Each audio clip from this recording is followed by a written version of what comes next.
now Australia's got more solar per capita than any country in the world. And we're talking about a nationwide issue here. Right now, you've got 4 million systems in the country, just in Australia, and there's really very little data or very little attention being brought to how these assets are going to be maintained. Daniel Lazarus, a founder of Industrious Services Group and Sydney Young Entrepreneur finalist, joins us today to share his innovative, tailored service strategies in the commercial renewable energy sector. So we've doubled every year. Wow. Since inception. What can you control in the process, and what can you automate, and what can you centralize? And that was the challenge that we went into this business. There's way more failures of people who don't understand the industry that they're heading into, and therefore can't anticipate a lot of the pitfalls that people with experience can. Welcome back to the More Than Money podcast. I'm your host, Ravi Sharma, and today I have Daniel joining us on the podcast. He's going to share some real good wisdom, but he also follows the Premier League and AFL fans. So we're going to definitely dive into that a little bit. But Daniel, for the people that are watching or listening to us on YouTube or Spotify or anywhere else they find us, can you give us a little context or background around what you do, how you do it, and then we can dive into things from there? Sure, thanks, Ravi. I'm not sure if I've just gained some haters or lovers based on that introduction, so thanks very much. I think it'll depend on what team you go for. Yeah, well, maybe let's keep it silent then for now on. All right. My AFL team didn't do so well last year, so maybe we'll keep that on the down low. But no, so myself, I mean, originally born in South Africa, grew up in Perth, and moved to Sydney about 14 or so years ago, and sort of didn't have a job, didn't have much. I just sort of need to escape the small town vibe that Perth is, and sort of stumbled myself across into the IT industry and saw that, and grew myself into that from an account manager, BDM, etc., all the usual stuff from a startup career standpoint. And then sort of saw the opportunities that solar was starting to make in Australia. This was sort of 2014, 15, where it was just sort of just had started to kick. And, evidently since then it's just exponentially grown. Now Australia's got more solar per capita than any country in the world. So it's grown significantly since 2015. And so I had a friend who was in the industry. He wanted me to come in as a salesperson, which I did, and it was an amazing experience. I grew to be the head of sales, and we were the largest commercial installer in the country at the time.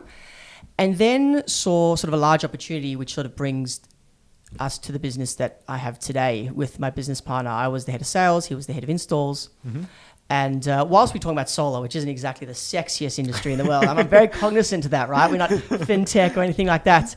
But at the same time, when you mention solar to people, it sort of starts conversations super easily. It's an industry which everyone seems to understand, which is quite ironic, right? Like a lot of the sexiest industries, people probably understand the least. It's the boring business. Yeah, absolutely, right? It's like the back end stuff. And so we saw sort of a really large gap in the market around maintenance. And again, not the sexiest part of things, but construction was just exponentially growing. And I think this is probably indicative to construction or implementation in a number of industries, where for industries which are quite small or embryonic, which solar is compared to many others, construction is just where everything's at. The money's at, or the attention is at, or the news articles are at, or the stats are at. And yet they're being sold on a 20-year life cycle to large corporates. And my business sort of mainly focuses on the commercial, industrial and utility scale. But you've got an enormous amount of resources and hype and everything around solar, now nuclear, but certainly solar, with no attention really being brought to how it's actually going to do that over that 20-year period. And so I saw a massive gap in the market for that. Saw an enormous amount of systems failing, safety issues, performance issues, and saw that large gap, and so decided we really needed to focus on that. So giving some more context to the guys watching, you're saying that there's people or corporates getting sold that yes, you can get solar in your building or on your building, and then it'll only last 20 years, but there's no real like maintenance follow-ups and things like that. Is that what the gap was? Correct. And so the gap not only was there, but because the installers weren't financially incentivized, whether it be because of the profit margins that ultimately the service would bring to them or whatever it might be, they were actually not only selling it that it doesn't need it, but they for inbound inquiries that were coming when systems were inevitably failing, just didn't have the resources to do it. And we're talking about a nationwide issue here. Right now, you've got 4 million systems in the country, just in Australia. Wow. And there's really very little data or very little attention being brought to how these assets are going to be maintained. And so we're not talking from a safety is absolutely the case. And often it's a mindset issue. People often think maintenance is just cleaning panels, and that's just a minor part of things, right? You saw I'm not sure if you saw, but the Sydney Aquatic Centre caught fire a couple of months ago, and that's a massive. And then the whole centre had to be evacuated. Yeah, wow. And that's a massive cause for concern from a safety perspective. But now you're bringing all the elements around reliable electricity. You're talking about emissions reductions targets, and all these elements around are really necessitating these assets to performing as they should. But the challenge, going back to why the installers weren't doing, was how do you develop a business model where you could create a national service business which necessitated teams around essentially the most dispersed country in the world, because owners of portfolios have assets all over Australia. So how would you corral that in a profitable way whilst maintaining quality and consistency of outcome? So for you guys, you don't play in the game of we're going to install it. We're in the game of we're going to maintain it, maintain everything that comes with it. And if there's any repairs and stuff like that, that's where you guys play? Correct. But we're not talking about an app that can just be sort of delivered, scaled and distributed wherever you want it to. Ultimately, you need humans at some point to go to site and do stuff. The challenge, and I think this is the challenge for service businesses everywhere, but certainly in Australia, is how do you deliver a nationwide, centralized and partnership approach to companies who have assets across the country, but do that whilst maintaining quality and consistency and also doing it profitably.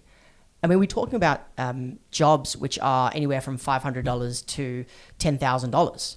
So you have to do a lot of them to be a profitable company. So for the admin around that, for all the resources and the tech with which we deliver that, which we can talk about in a second, it's a very hard business challenge, which is why, again, installers just simply didn't want to have a bar of it. And why now we perform these maintenance services on behalf of the installers themselves. How long have you been running this for? About 5 years. 5 years. And how has the growth been in your company? So we've doubled every year. Wow. Since inception, which is less of a wow factor when you're starting, because you're starting from a low base, but to continue that over 5 years, and even now this year we'll more than double on that, which is really exciting. I think we started similar time to you. I think we established Feb 2020. Yeah, okay. So coming up to about 5 years. So we were both COVID babies. That's it. Essentially, yeah. So that was, in fact, I often say to people, starting in COVID was probably the best time that we could have started. For us, there was no overheads, no employees from that perspective. We really started as with any startup, with really nothing. And so when you are working in an industry and trying to, create a name for yourselves, and now you've got COVID who are just, creating havoc for a lot of the incumbents out there, if there were any incumbents, but certainly for installers, it was actually a great time. I mean, luckily it stopped, don't get me wrong, but it was actually a very interesting time, and for us, a very good time to start a business. So I guess having your time over, growing a business during lockdowns and the pandemic versus maybe in 2019, which one do you think is a more fruitful environment for you to be in? I mean, again, starting in lockdown was great, but absolutely, as we started to grow, I mean, we're in the business of people doing stuff on site, on roofs, in hospitals, in aged care facilities, in all sorts of stuff.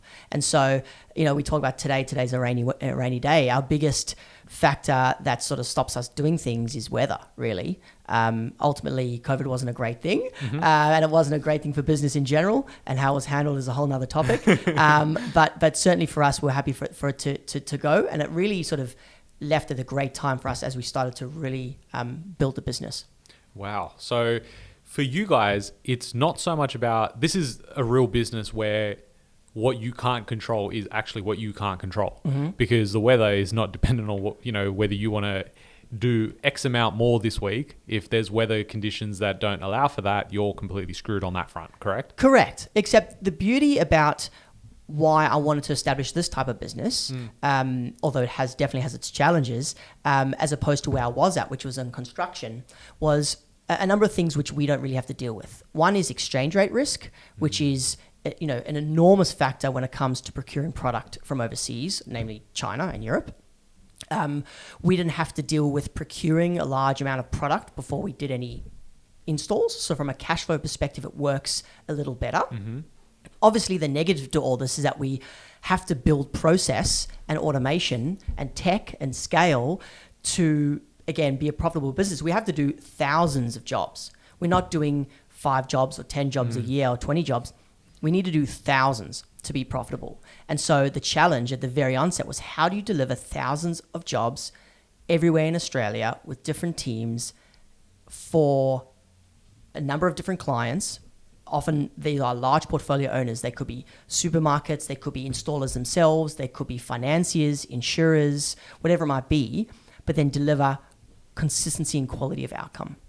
That's tough. That is very tough, right? And for us, it's all about quality and it's all about customer service. I mean, we're in the job of people speaking to people.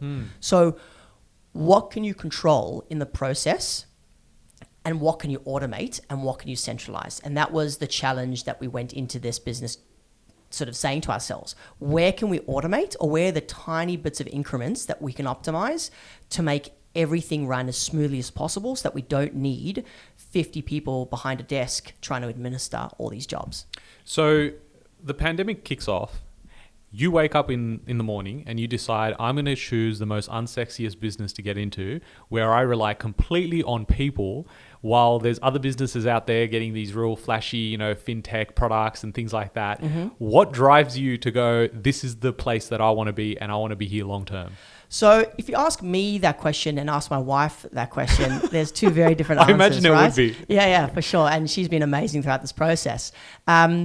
I guess there's a couple of factors. One is that I had a bit of experience in the industry, and I think that goes often unrecognized or underestimated, where you hear about the success stories of people without the background in certain industries, and they made a great go of it. And I think there's way more failures of people who don't understand the industry that they're heading into, and therefore can't anticipate a lot of the pitfalls that people with experience can. Often you can't, obviously you can't do it all, but I think that was a major factor.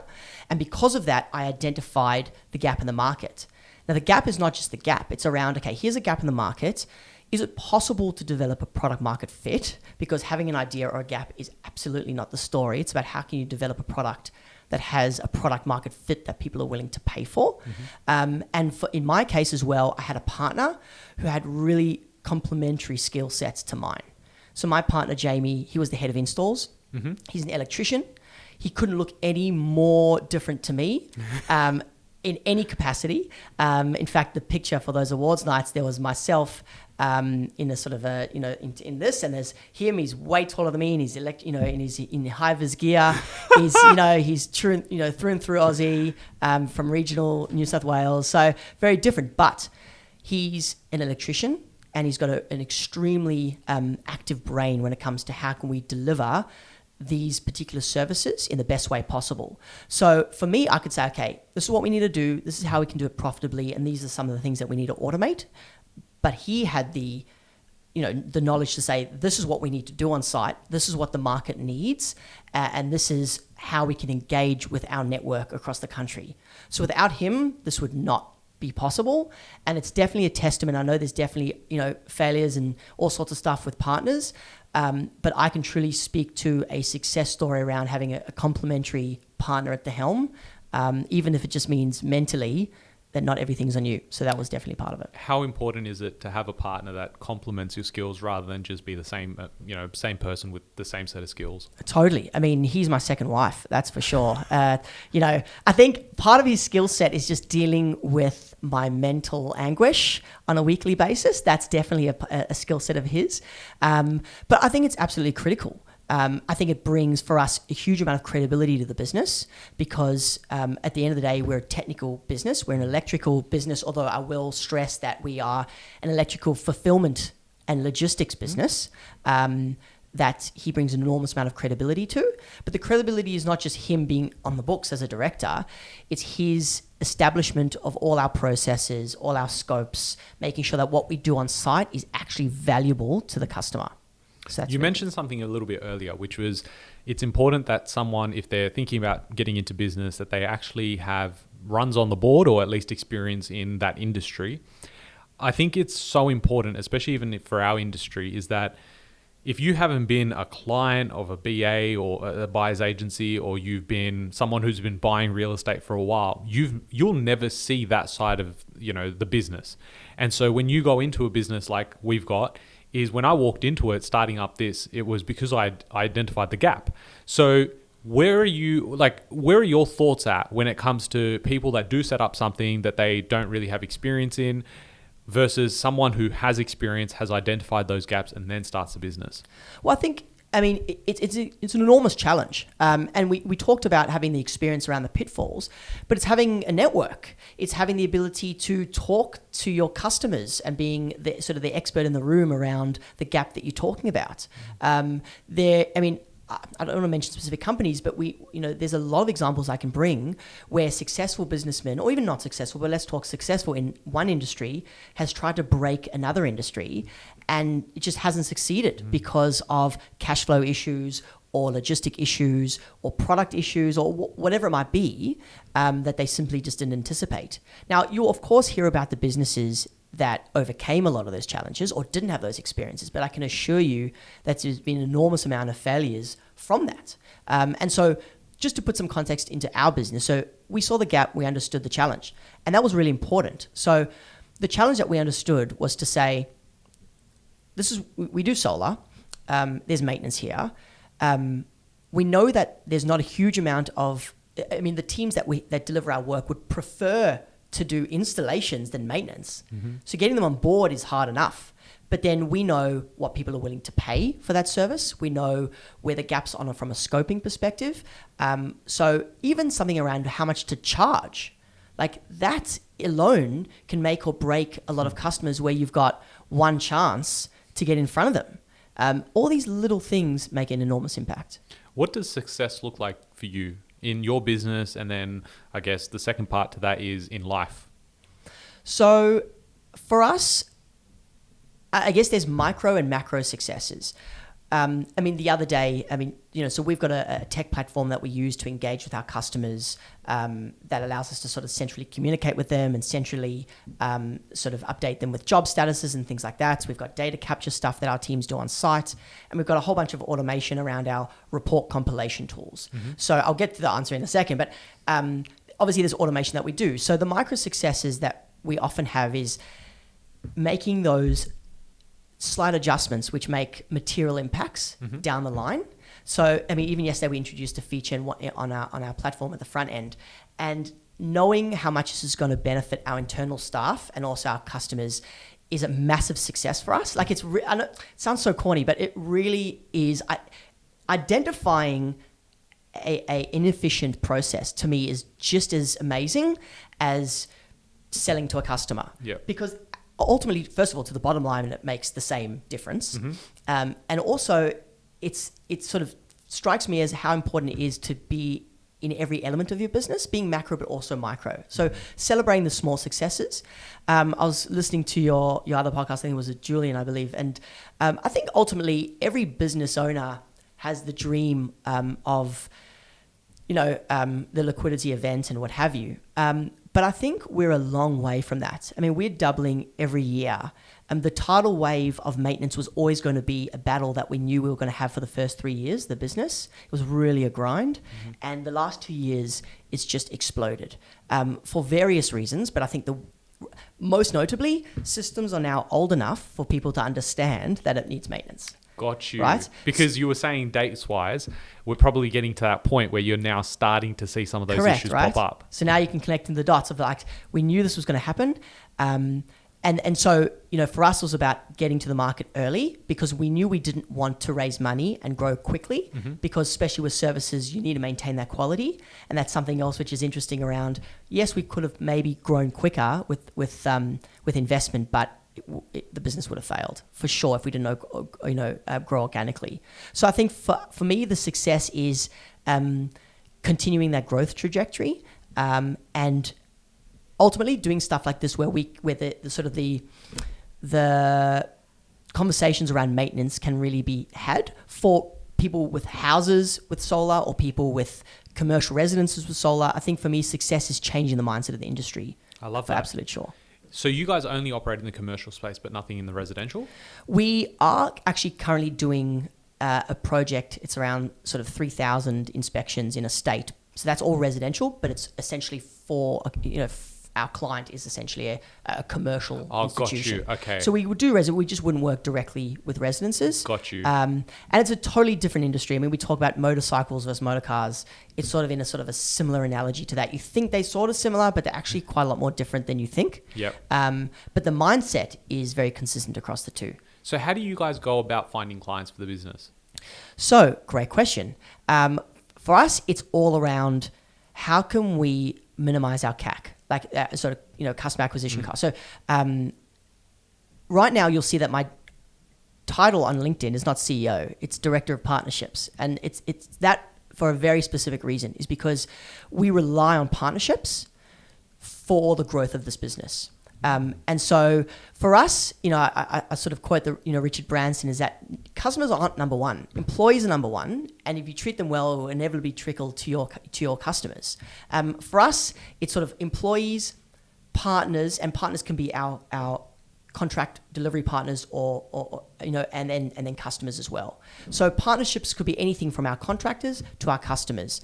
And so our growth has been, to date has been mainly around obviously word of mouth, network, but then having a very specific customer set. And those customer sets would be the installers themselves or the financiers and the insurers that we talked about. What do they have all in common? Large portfolios of assets. So it wouldn't be cost effective for me to speak to every business and try to sell them a maintenance product. I'd rather have businesses who bring me opportunities, who have portfolios of thousands of assets, where my cost of acquisition is very low and we can deliver, the services for their entire portfolio. And the other benefit to that, of course, is that they know us. I don't have to sell us every time. They know our quality, they know what we do, they know our value.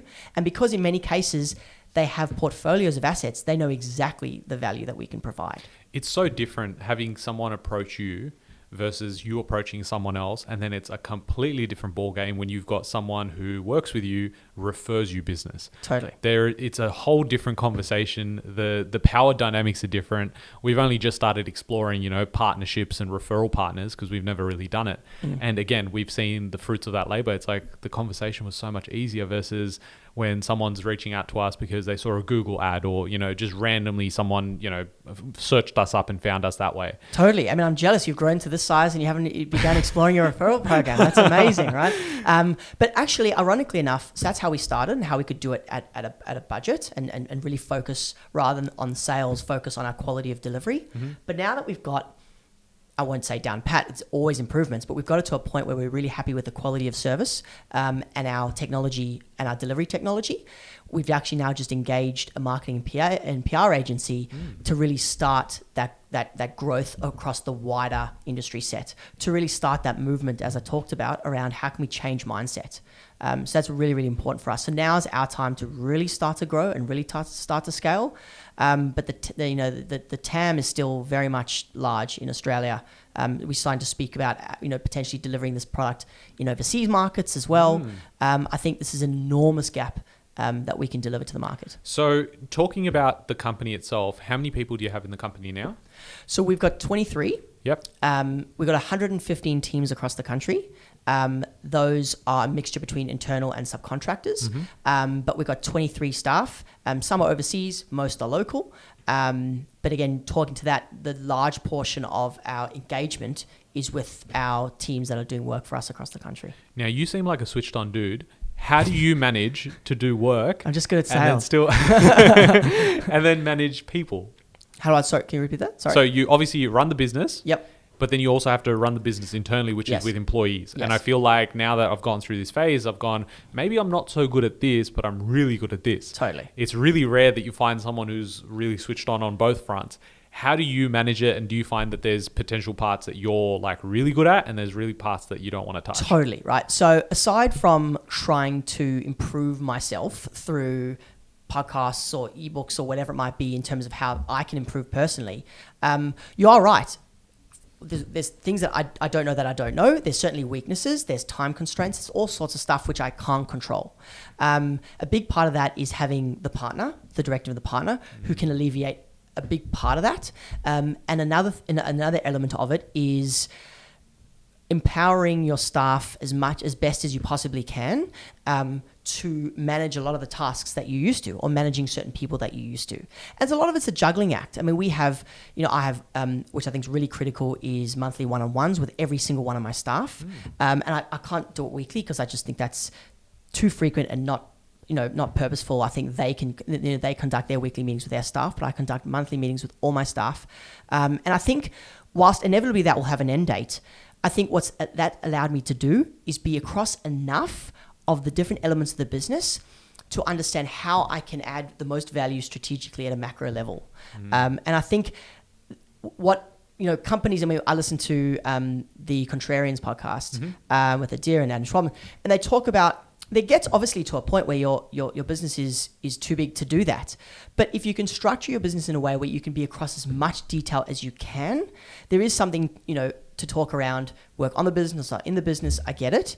But I think your ability to work on the business is dramatically enhanced with an element of the in the business, items there. And so if you can do that to an extent that you are able to and handle. So for me, it's those one-on-ones. It's the types of people that we hire. It's the processes. So for me, every single process is documented, or as much as we can, whether it be on flow charts or on recorded videos. I think that is one of the most underestimated elements that people can do in their business is just record process, especially for ours. And that way also the consistency of outcome of our staff is also as best as it possibly can be. What do you think is going to be your biggest hurdle to growing 2x again in 2025? That's a brilliant question. And I say that to give my mind time to think, right? Of course. People say that. I think there's a number of elements there.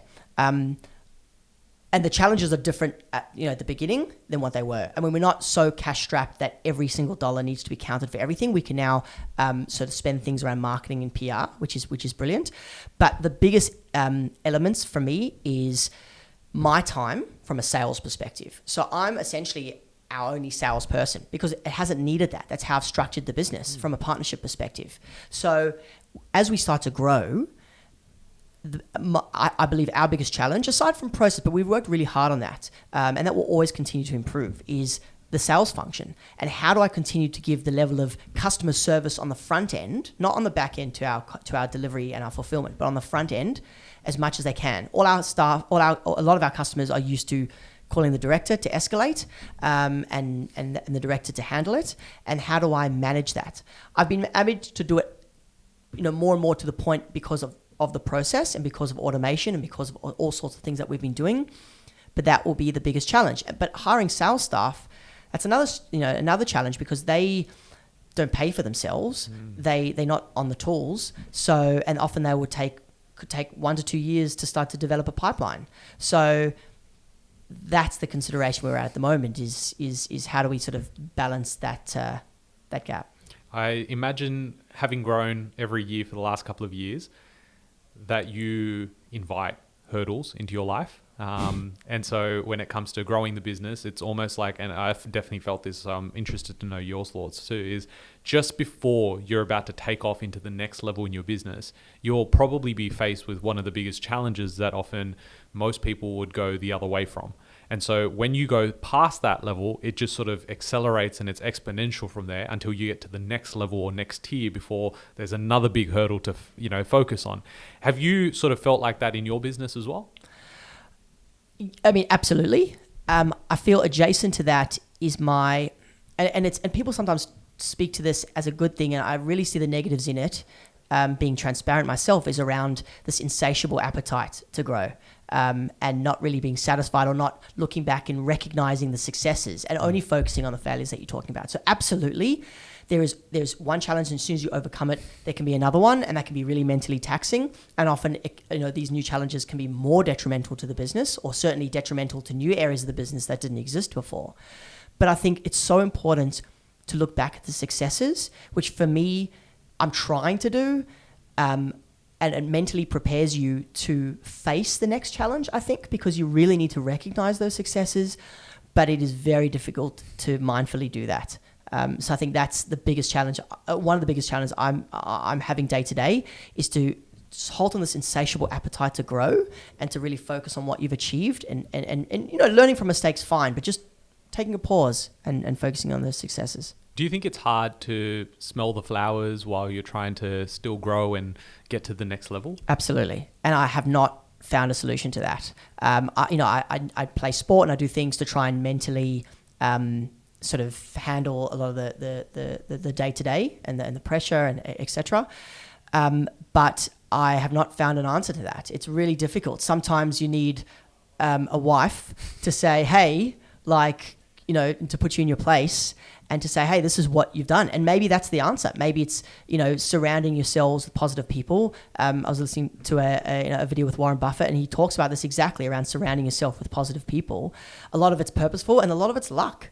And so I think that's, really, it's very difficult for someone to mindfully and proactively say, okay, I'm going to change this element of my personality that's existed for my whole life, and I'm going to change it now for the rest of my life.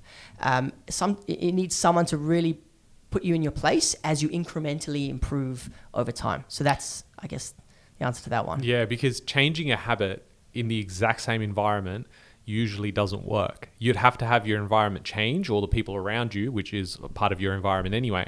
Once that changes, the habits that come with it naturally flow into, place and where they need to be.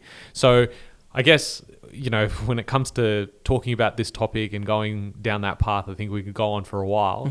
But I want to switch gears a little bit before we sort of finish up. You follow sport. That is a gear switch. I'm not going to talk about what teams you go for. I'll say. But now Liverpool are doing well, so I'll say Liverpool. Okay, perfect. So I think there's a few Liverpool fans that are listening and watching, and they're like, yeah, he's my guy. But do you think there's similarities between, footy or football and running a business, or any sport really? But do you think there's similarities between being a professional athlete and being a professional entrepreneur? I think so. The first one that comes to mind is seeing the pageantry at the front end and not really understanding or being fully across the hard work that happens on the back end, like a duck, I guess is the analogy that often people use. You've got the duck out the water and you've got your feet scrambling under the water, which people can't see. Yeah. That to me is the biggest one. I don't know why that came to me initially, but it's like you see all these players, and Ronaldo's been talked about relentlessly now, but the amount of work that he had to put in to improve his game is, at the time was, considerably underestimated. And so I think from an entrepreneur perspective, people look at the successes, they look at the pageantry, they look at the awards, and all that's great. But it is the back end around the challenges, the mental taxing, both family, personal, at the work environment, dealing with employee arguments, optimizing process, dealing with failures, losing sales, all sorts of stuff, which seems like day to day or really like nothing, but can really sort of becomes pivotal moments in a business. Weirdly, that's the thing that comes out of me. Yeah, I love that. It reminds me of a conversation on Modern Wisdom. So Chris Williamson, and he's talking to Alex Hormozy, and they talk about how people are interested in the end product or the glory of it all, but they're not interested in the come up story and how, it took years and years of hard work to get to that point. And it just reminds me of the same thing, especially with athletes, is like they're largely under the radar until they become something. And then nobody really cares about the origin story about, I used to travel X, Y, and Z to get to training and things like that. They're sort of like, Usain Bolt, for instance, runs 100 meters and it's done in less than 10 seconds. But for that 10 seconds, he's having to do hours and hours of work. Totally right. So I think the similarity is amazing. Yeah, there. and I think it's so interesting because going back to a previous point, people just look at the successes. They only get told about the successes. That's the first point. And often in today's day and age of fintech and investment, which of course didn't exist anywhere near its capacity now and 20 years ago, is people's expectations are, okay, I'm going to start a business, I'm going to get funding, 5 years, I'm going to do revenue of $100 million, I'm going to sell for $500 million, whatever it is, and then I'm going to retire young.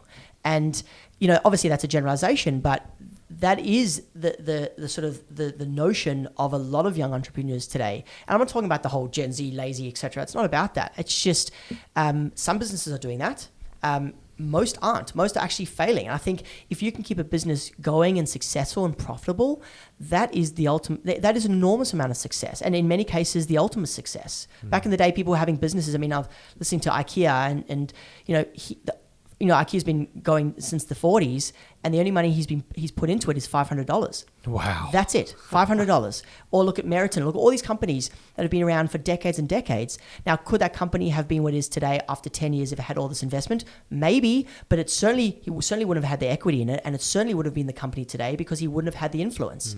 So I think for me that's a really important sort of lesson, or at least something to talk about to a lot of young entrepreneurs, is to say it's okay to take your time to make sure that the system grows profitably and organically in the way that it should to develop that product market fit. So you're definitely in the boat of, if you have the opportunity to get funding up front, that maybe it's not the best idea for entrepreneurs to just jump to that shiny object and go, okay, great, I've got all this money now, because the trajectory or the hustle that you would have versus not having that money is very different, right? I would say to use it in very specific contexts. And there's a lot more favorable outcomes today than existed 20 years ago for, let's say, Facebook or whatever, when they were trying to get investment.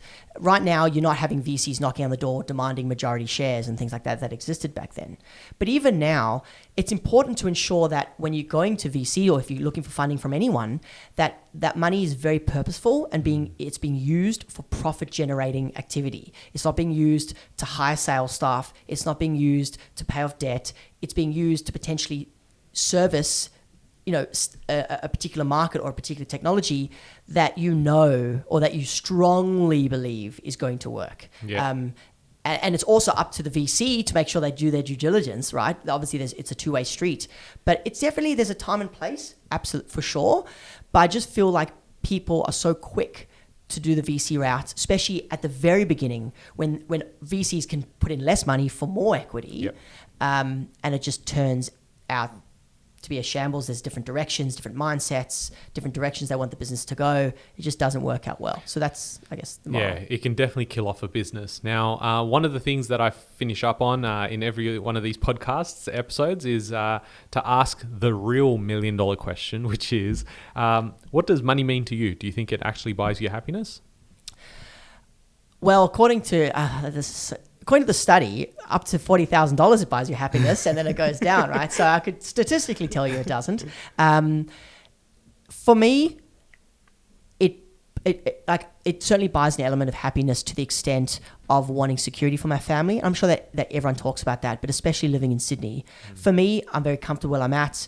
I'm a rent-vestor. I'm very comfortable renting, and that's a mindset issue that a lot of people, that's a whole other conversation. I enjoy rent-vesting. I live in a place that I'd like to have.